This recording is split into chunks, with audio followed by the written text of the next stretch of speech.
New video जहाँ पर आज मैं आपको अपनी लाइफ अपडेट देने वाली हूँ। ऑब्वियसली बिकॉज अब लाइफ वहाँ आ चुकी है जहाँ पर मुझे याद आ गया है फिर से कि मेरा एक यूट्यूब चैनल भी था जो मैंने बनाया था मिलियनेयर बिलियनेयर ट्रिलियनेयर बनने के लिए, लेकिन मैं उसे यूज़ ही नहीं कर रही हूँ। आज बेसिकली हुआ ये था कि मुझे यूनिवर्सिटी जाना था और अचानक बारिश हो गई। जैसे ही मैंने कपड़े पहन लिए वैसे ही बारिश हो गई, तो मुझे होल थिंग बेसिकली तो मैंने सोचा कि भाई वीडियो बना ही लेते हैं आज के। तो आज मैं आपको बताऊंगी कि confusion between college and university आखिर ये हो क्या रहा है, what is the shift and वो सारी चीज़ें हम आज बात करने वाले हैं। एक ना बहुत अच्छा बैकग्राउंड आ रहा था, वो था इन बुक्स का। ठीक है, मैंने यहाँ पे लीव्स लगाई है वाली कि हाँ भाई बैकग्राउंड बहुत अच्छा लगेगा, और अब दिख रहा है कि बैकग्राउंड भी गायब हो चुका है बिल्कुल ही। चल बाहर। Because I just love talking to the camera, so I thought कि why not to make videos on YouTube. कुछ मिले ना मिले लेकिन मेरे दिल को शांति मिलेगी कि मैंने बात करी है। मैंने यूनिवर्सिटी में एडमिशन ले लिया है, अब मैंने कॉलेज से ड्रॉप आउट कर दिया। I was doing graduation and मैंने पिछले साल basically let start with the story जो कि पिछले साल हुई थी मेरे साथ।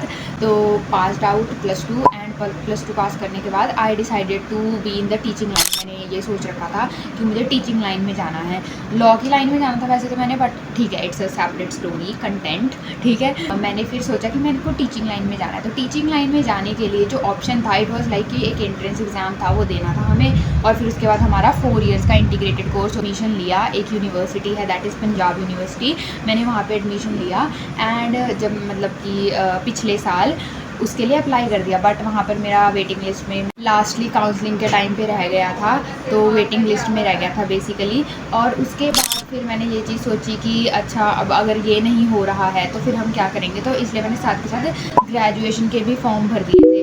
तो जिसके लिए मैंने बीए अपना कर ली थी 1 साल की। मैंने सोच तो यही लिया था कि अब मैं 3 साल की ग्रेजुएशन कर लूँगी, अपनी बीए कर लूँगी, उसके बाद मैं ये वाला पेपर दे के या ये वाला जो कोर्स है 4 साल का मैं इसको दोबारा से कर लूँगी। बट ऐसा हो नहीं पाया क्योंकि बीच में मुझे फिर से अगले साल ये वाली मेरे घर वालों को और मुझे चुल उठ चुकी कि भाई अब मुझे ये कोर्स करना है। तो जिसके लिए मैंने फिर से ये एंट्रेंस दे दिया, और फिर इस बार मेरा मेरिट में नाम भी आ गया। हालांकि मैं चाहती नहीं थी क्योंकि मेरे यहाँ पे बहुत अच्छे दोस्त बन चुके थे and it's way too difficult for me to choose something like this कि पहले ही एक तो जीवन में मेरे लोग कम हैं और अच्छे लोग मिल जाएँ तो उनको छोड़ना like it's a very kind of emotional decision for me.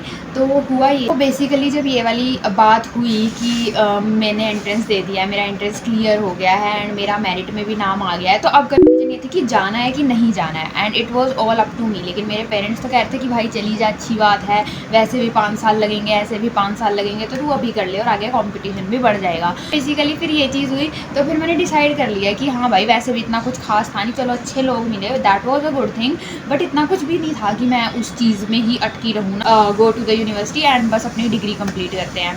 तो मैंने पंजाब यूनिवर्सिटी में एडमिशन ले लिया, I applied for it and counselling वगैरह अपना किया, सारा कुछ हो गया, एडमिशन हो गया। एंड पिछले तो अब मेरा वहाँ पे मन नहीं लग रहा है, जिस वजह से मैं यूनिवर्सिटी जाना ही प्रेफर नहीं करती। मैं अपने मुँह उठा के पुराने कॉलेज चली जाती हूँ। वहाँ पे भी लोग मुझसे पूछ रहे हैं कि शगुन तूने पक्का एडमिशन अपना कहीं और करवा लिया है ना, तू हमारा पागल तो नहीं बना रही है। भाई मैं तुम्हारा पागल नहीं बना रही हूँ, मैं अपना पागल बना रही हूँ क्योंकि मेरा दिल ही नहीं करता वहाँ जाने का। तो या this was all what happened with me. अभी भी मेरा मन नहीं करता है यूनिवर्सिटी जाने का, बट मुझे जाना तो पड़ेगा क्योंकि अगर मैं वहाँ नहीं गई ना तो बचूँगी तो मैं यहाँ पे भी नहीं, मेरे माँ बाप मेरी यहाँ पे भी सुताई कर देंगे। और फिर फोकस, तुझे अपनी डिग्री कंप्लीट करनी है, अटेंडेंस लगानी है, क्लासेस लगानी है। तो मैंने सोचा कि भाई चलते हैं, और मैंने इसलिए आज ये ड्रेस पहनी थी कि भाई अपने बर्थडे के बाद उसके बाद पहनी नहीं, तो सोचा कि चल आज पहन के चल पड़ते हैं। और बारिश हो गई लथालथ, बिल्कुल ही इतनी ज़ोरदार बारिश हुई है ना, मैं तुम्हें कुछ बता नहीं सकती, इतनी ज़ोरदार बारिश हुई है। उसके बाद मैंने सोचा कि अब क्या मुझे जाना चाहिए। अब 11:30 तो होने वाले हैं, क्या टाइम हो रहा है अभी? हाँ, इट्स ऑलमोस्ट 11:15, मतलब कि मैं वहाँ तक जाऊँगी ना उतने में ही मुझे 11:40 तो हो जाएंगे, और 11:30 बजे की क्लास थी मेरी। और इसके बाद 11:30 बजे के बाद सीधा मेरी 12:30 कह रही हूँ 2:30 बजे की क्लास है इसके बाद। तो भाई मैं इतनी देर क्या करूँगी, मुझे ये बताओ, या तो मैं सीधा 2:30 बजे वाली क्लास जाके लगा लूँ, या तो मैं जैसे ही मेरे को देखा ना कि भाई बारिश हो गई है और कपड़े तो पहन लिए मैंने एंड गेट रेडी होना तो रह गया है अभी, तो मेरे दिमाग में आया कि मेरा एक यूट्यूब चैनल भी था जो कि मैंने कुछ सालों पहले बनाया था, जिसमें मैं हर महीने में सिर्फ एक वीडियो भी अपलोड नहीं कर रही हूँ। तो मैंने सोचा कि फटाफट से कर देते हैं, क्योंकि जो यूट्यूब की नई पॉलिसी आ रही है ना उसने मेरा बैंड बजा दिया है। मेरा दिमाग ख़राब हो गया पहले तो सुन के कि भाई 8,000 वॉच आवर्स यहाँ 4,000 लोगों के पूरे नहीं होते, और यूट्यूब को चाहिए कि अब हम 8,000 वॉच आवर्स कंप्लीट करें, तो it's also a very kind of traumatising. तो आप सब्सक्राइब करो मेरे चैनल को। Is not the only thing, I just want to share my experiences, my things with you. मुझे क्योंकि कैमरे के आगे बैठ के पटर पटर करके बोलना बहुत ज़्यादा पसंद है, that's why I made this channel. Monetisation का तो तब मुझे पता भी नहीं था जब मेरे को यूट्यूब के बारे में पता चला था। तो yeah that is it for this video, I guess इतना काफ़ी है। That is it for this video. अगर आपको ये वीडियो पसंद आई है so make sure to like, subscribe and share. लेकिन कोई बात नहीं, अभी मैं गरीब ही हूँ तो आप मेरे को सब्सक्राइब कर ही देना, और कमेंट्स में ज़रूर से बताना कि आपको नेक्स्ट वीडियो किस चीज़ पे चाहिए। शॉर्ट्स को भी देख लेना, तुम देखते ही नहीं हो क्योंकि मैं डालती ही नहीं हूँ। तो yeah that is it for this video, bye bye. Sorry एक चीज़ तो रह गई, तुमने मुझे तो बताया ही नहीं मैं लग कैसी रही हूँ। हालांकि ये लाइट जस्टिफाई नहीं कर पा रही है कि आज मैंने कैसी लग रही हूँ मैं, बट नेचुरल लाइट में it was looking so damn good. थोड़ा सा ग्लूमी सा हुआ, वैसे सनलाइट में तो मेरी स्किन है सब चमकती है ना, मैं तुम्हें क्या बताऊँ, बट हाँ फिर भी बताना ना मैं कैसा लग रहा हूँ।